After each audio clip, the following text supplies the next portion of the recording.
El finançament de les administracions sigui sostenible, sigui de l'administració que sigui, cal que es compleixin diversos criteris.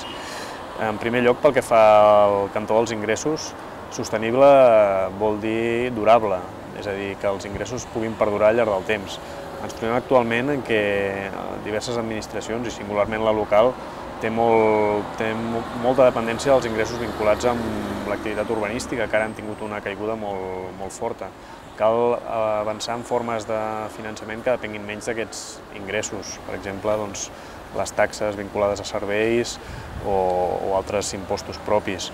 D'altra banda, pel cantó de les despeses, convé lògicament que ens cenyim aquelles despeses necessàries. Actualment, gran part de la despesa és discrecional i, per tant, subjecta a molta millora en l'eficiència. Inclús en l'àmbit local, novament, algunes de les millores ambientals podrien revertir en una despesa menor, com per exemple millores en l'enllumenat públic que simultàniament podrien significar millores ambientals i estalvis econòmics.